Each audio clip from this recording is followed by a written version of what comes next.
सनातनी पथिकों को लेकर हम चले मंजिल से मिलाने।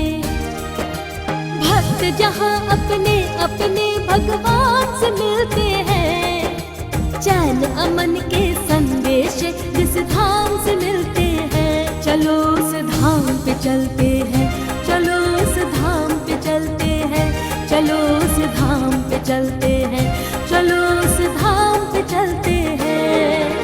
तीर्थ दर्शन के सदा परिणाम निकलते हैं, आकर अंबर से भगवन जिस धाम पे मिलते हैं। चलो उस धाम पे चलते हैं, चलो उस धाम पे चलते हैं, जहाँ प्रभु राम मिलते हैं। चलो उस धाम पे चलते हैं।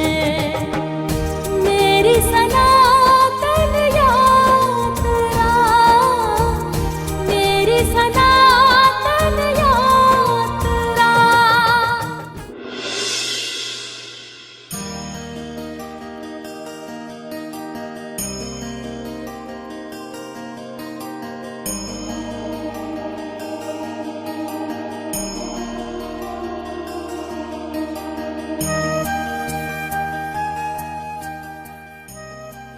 प्रिय रसिक बंधुओं, ओरछा नगरी के ओरछा धाम बनने के बाद यहाँ श्रद्धालु और पर्यटक दोनों का ही हुजूम लगा रहता है कि जिनके दर्शनार्थ यहाँ अनेकों रमणीय स्थल हैं, जिनमें से एक भव्य और दिव्य हमारे राम राजा सरकार का मंदिर है। चलिए सबसे पहले हम भगवान श्री राम के दर्शन करते हैं, तत्पश्चात हम मंदिर के भव्यता को निहारेंगे।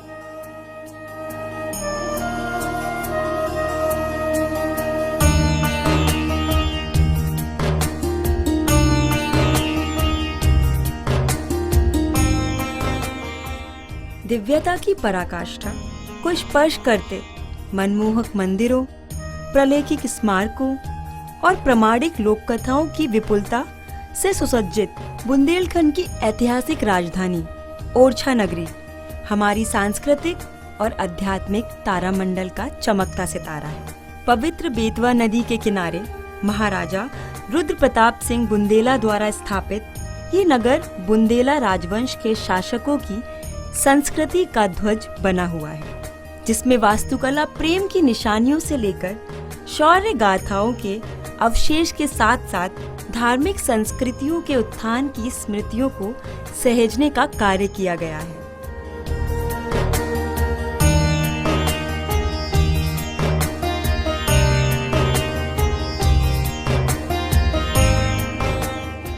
साथियों, इस अद्भुत शहर में प्राकृतिक वैभव और भव्य ऐतिहासिक सृजन आपके चित्ताकर्षण की पूरी दक्षता रखते हैं, किंतु यहाँ की इन सभी विशेषताओं से ऊपर एक पहचान इन सब पर भारी है, और वो है बेतवा नदी के तट पर बसा एक छोटा सा शहर जो भगवान श्री राम के राज्य के रूप में लोकप्रिय है।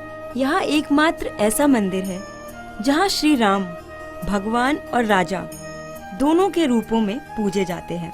कई मान्यताओं के अनुसार अयोध्या के रामलला का वास्तविक विग्रह ओरछा में ही विराजमान है।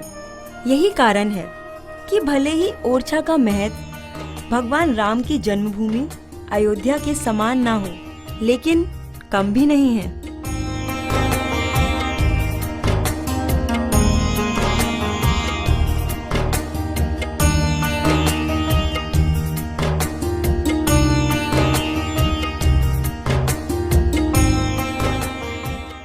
प्रिय भक्त वृद्धों, प्रतिस्पर्धा सिर्फ खेल के मैदान में ही नहीं होती, अपितु कई बार ये जीवन के अन्य पहलुओं के साथ भी जुड़ जाती है, जो भक्ति जैसे पवित्र मार्ग में भी देखने को मिल जाती है। इसी संदर्भ में ओरछा के राजा रामचंद्र के मंदिर की स्थापना का इतिहास दो भक्तों की ईश्वर भक्ति से जुड़ा हुआ है।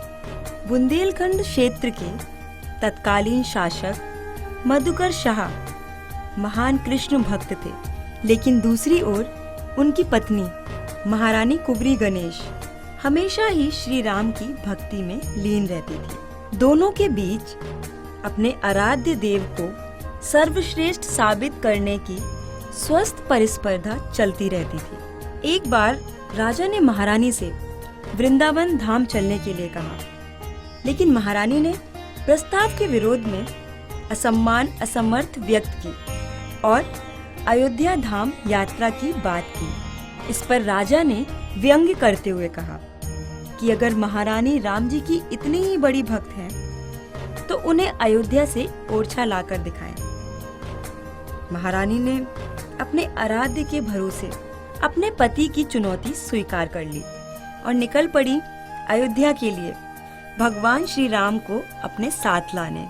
दोस्तों, ऐसा माना जाता है कि 21 दिनों तक महारानी कुंवरी गणेश ने अयोध्या में भगवान राम की तपस्या की, लेकिन जब उन्हें भगवान राम की कृपा करुणा के कई संकेत प्राप्त नहीं हुए, तो उन्होंने सरयू नदी में छलांग लगा दी। नदी में छलांग लगाते ही उनकी गोद में भगवान श्री राम प्रकट हो गए और महारानी ने उनसे ओरछा चलने की प्रार्थना की। भगवान श्री राम इनके लिए सशर्त तैयार हो गए कि वो पुष्प नक्षत्र के दिन ही चलेंगे और जहां उन्हें विराजमान किया जाएगा वहां से दोबारा नहीं उठेंगे। महारानी ने उनकी शर्तें सहर्ष स्वीकार कर भगवान राम के साथ ओरछा के लिए प्रस्थान किया।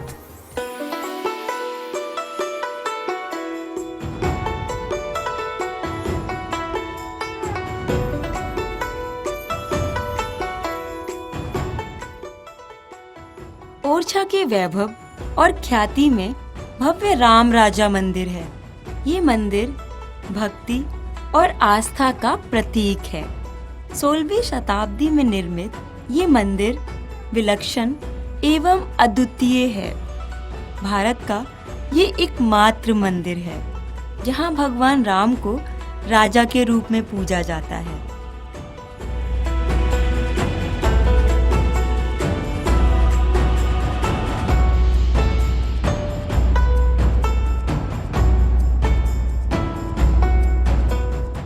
साथियों, ओरछा के राम राजा मंदिर में जड़े शिलालेख के अनुसार महारानी भगवान राम को विक्रम संवत 1631 में चैत्र शुक्ल की नवमी को ओरछा लेकर आई।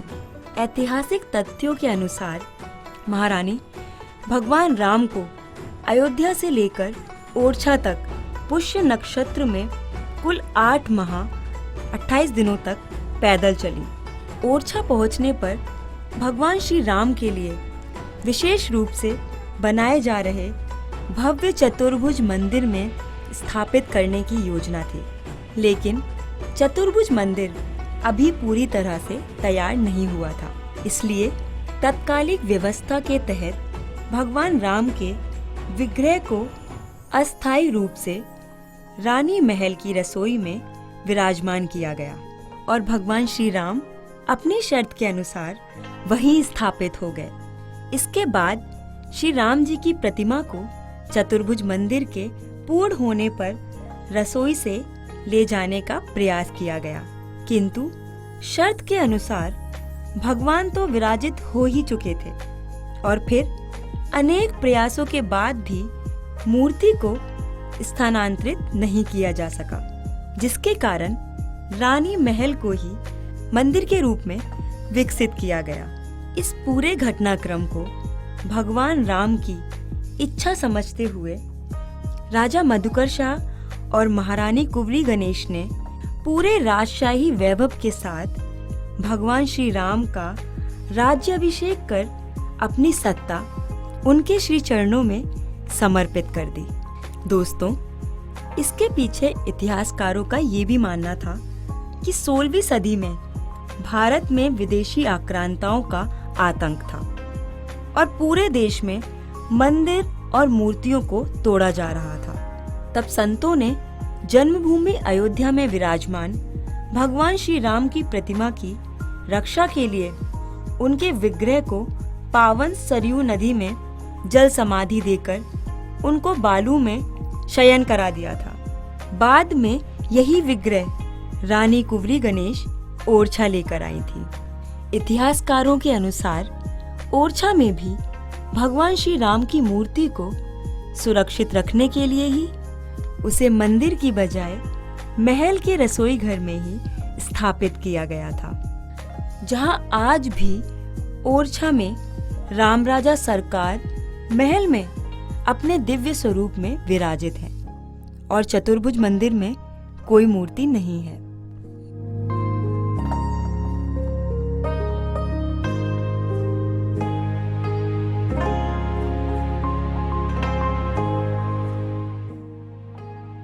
किंवदंती है कि भगवान राम की मूर्ति मूल रूप से पास ही के चतुर्भुज मंदिर में रखी जानी थी, किंतु चमत्कारिक रूप से मूर्ति ने अपनी पूर्व शर्त के अनुसार रानी के महल अपने अस्थायी निवास से स्थानांतरण की अनुमति नहीं प्रदान की।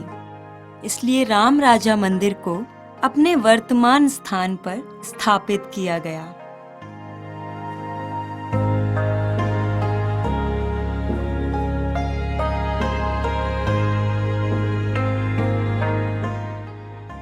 रामचंद्र जी यहाँ भगवान के रूप में ही नहीं पूजे जाते, बल्कि वे यहाँ प्रजापालक राम राजा सरकार हैं। इसीलिए ओरछा में भगवान श्री राम की प्रतिमा की प्राण प्रतिष्ठा नहीं हुई थी, बल्कि उनका राज्याभिषेक हुआ था।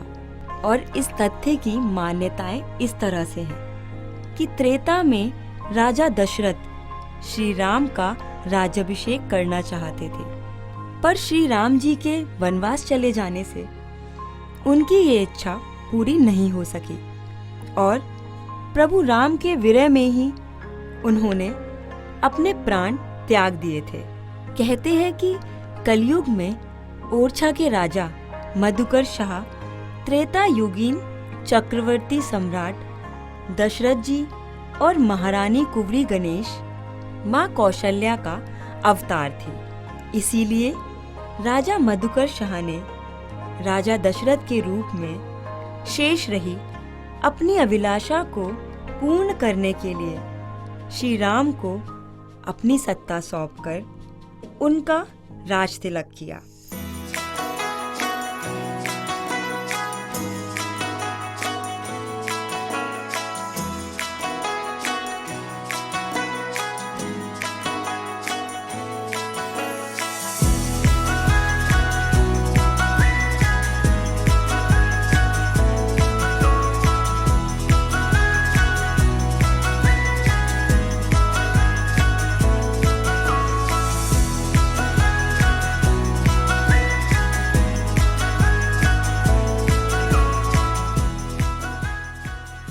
भगवान राम के प्रति प्रेम और सम्मान दिखाने के लिए मंदिर पर पुलिस का पहरा रहता है।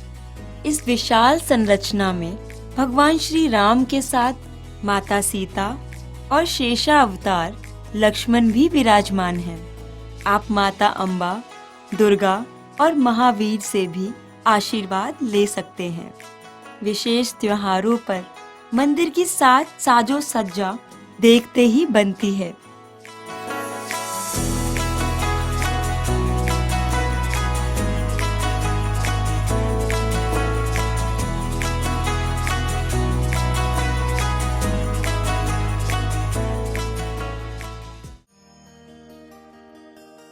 प्रिय भक्तजनों, ओरछा के हृदय में स्थित ये मंदिर आस्था और भक्ति का प्रतीक है। मंदिर के इस दिव्य दरबार में राजा राम जी के साथ बाईं ओर सीता और दाईं ओर उनके अनुज लक्ष्मण हैं। उनके बगल में महाराज सुग्रीव, नरसिंह भगवान, दुर्गा मैया और सीता जी के नीचे हनुमान जी और जामंत जी प्रार्थना की मुद्रा में खड़े हैं। जो बात इस मंदिर को सबसे अलग बताती है वो है भगवान श्री राम की छवि पद्मासन में बैठे हुए अपने बाएं पैर को अपनी दाहिनी जांघ पर रखते हुए, एक हाथ में तलवार और दूसरे हाथ में ढाल लिए हुए, शक्ति और आग्रह से भरपूर कृपा मूर्ति है। हर कोई मंदिर के अनूठे इतिहास और ओरछा के शाश्वत राजा भगवान श्री राम की उपस्थिति से आकर्षित होता है।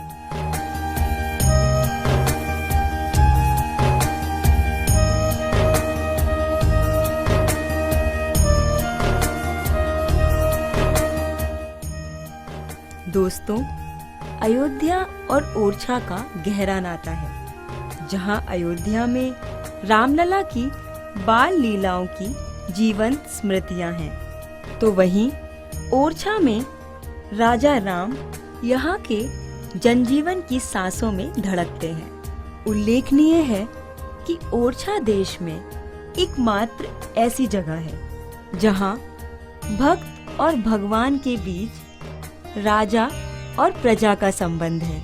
यहाँ भगवान श्री राम राजा के रूप में आराधित हैं। यहाँ राम राजा सरकार के अलावा किसी को गॉड ऑफ ऑनर नहीं दिया जाता। गाइड आगंतुकों को हर शाम स्थानीय पुलिस द्वारा दी जाने वाली बंदूक की सलामी के बारे में बताना पसंद करते हैं।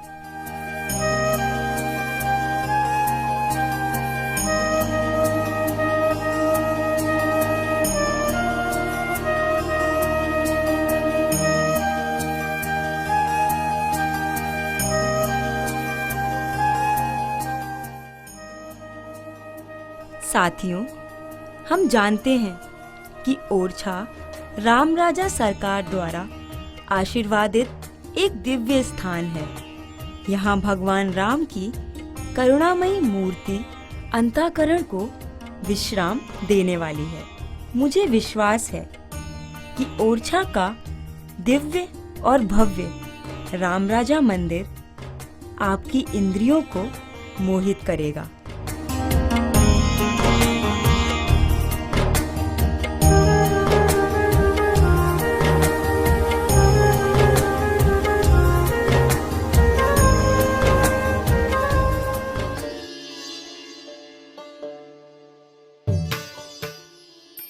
दोस्तों, इस पुण्य नगरी के राम राजा मंदिर में श्री रामनवमी का त्योहार बड़ी ही भव्यता के साथ मनाया जाता है। इसके अलावा श्री सीताराम जी की विवाह पंचमी और राम जी के राज्याभिषेक की वर्षगांठ भी बड़ी धूमधाम से मनाई जाती है। साथ ही दशहरा, दीपावली और नवरात्रि भी राम राजा मंदिर के प्रमुख त्योहारों में से एक है, जिनकी रौनक अति दर्शनीय है। दीपावली के दिन मंदिर की सुसज्जा देवलोकीय प्रतीत होती है, जिसका वर्णन शब्दों में किया ही नहीं जा सकता। प्रिय भक्तजनों, ओरछा को एक शहर से ओरछा धाम बनाने वाला ये राम राजा सरकार का मंदिर भक्तों को भगवान श्री राम की साक्षात अनुभूति कराता है, तो वहीं आगंतुकों को नैनाभिरामी दृश्यों से संतृप्त करता हुआ यहाँ बार बार आने को आमंत्रित भी करता है।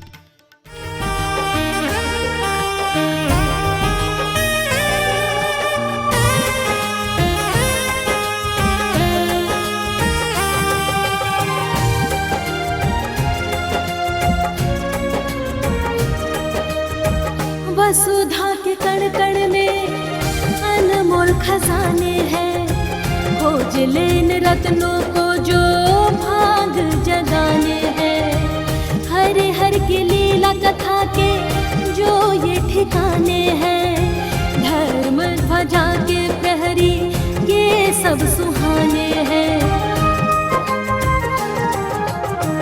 वसुधा के कण कण में अनमोल खजाने हैं, खोज लेन रत्नों को जो भाग जगाने हैं। हरि हर की लीला कथा के जो ये ठिकाने हैं, धर्म ध्वजा के प्रहरी ये सब सुहाने हैं। आठों याम जहाँ हर मुख से हरि नाम निकलते हैं, आकर अंबर से भगवन जिस धाम पे मिलते चलते हैं, चलो उस धाम पे चलते हैं, चलो उस धाम पे चलते हैं, चलो उस धाम पे चलते हैं। मेरी सनातन यात्रा, मेरी सनातन यात्रा।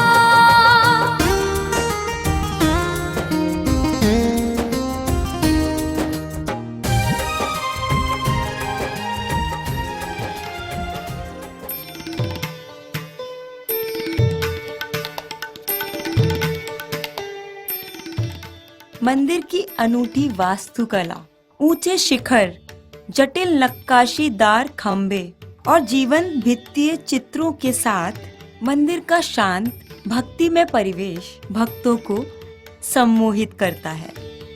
और हो भी क्यों ना, जहाँ के राजा स्वयं राम हों तो सम्मोहन तो वहाँ के कण कण में होगा, जिसकी संरचना का प्रत्येक कोना अति मनोरम है। जय श्री राम।